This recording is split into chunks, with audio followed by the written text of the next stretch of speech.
بتائیں کہ یہ جنرل مشرف کے بارے میں جو چیف جسٹس کے ریمارکس آ رہے تھے، ہم نے تو یہ سنا تھا کہ جنرل مشرف کے خلاف ایک سنگین غداری کا مقدمہ ہے جس کی سماعت ایک 3 ہائی کورٹ کے ججز صاحبان کر رہے ہیں،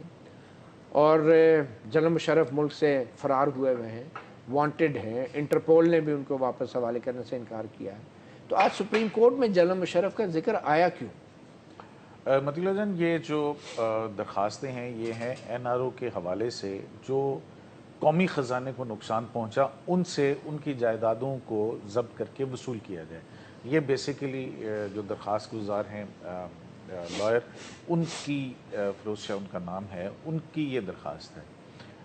اس پہ آپ کو یاد ہوگا کہ پہلے بھی جب الیکشن ہونے والے تھے تو تب بھی یہ معاملہ سپریم کورٹ میں آیا تھا، اور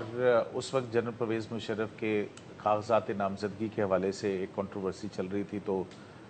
چیف جسٹس نے یہ آفر کی تھی کہ ٹھیک ہے وہ یہاں آئیں، ہم ان کے کاغذات نامزدگی جو ہے وہ منظور کر لیں گے، آپ وہ پاکستان میں آئیں، لیکن وہ نہیں آئے۔ اور کاغذات پھر نامزدگی کے کیس میں بھی ایسی پیشکش ہوئی تھی۔ ایسی پیج اس میں بھی اسی کیس کے اندر یہ بات کی گئی تھی۔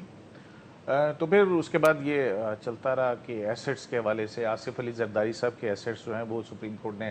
آرڈر کیا،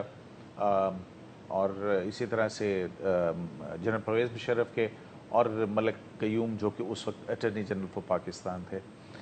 تو ان کی طرف سے کہ ان کے اندرون ملک اور بیرون ملک جائیدادوں کی تفصیلات جو ہیں اچھا، وہ ملک طلب کی جا قیوم رہی کا این آر او کیس میں جائیدادیں ان کی کیوں پوچھی گئی؟ ملک قیوم کا کیا تعلق تھا اس میں؟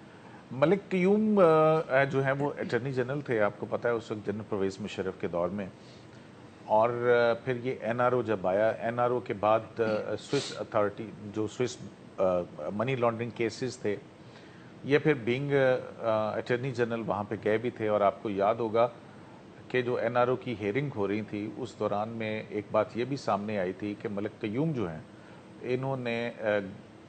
اسٹیٹ آف پاکستان کی طرف سے جو ہے خط وہ ایک لکھا تھا۔ ایگزامننگ میجسٹریٹ کو خط لکھا تھا جس میں کہا گیا تھا کہ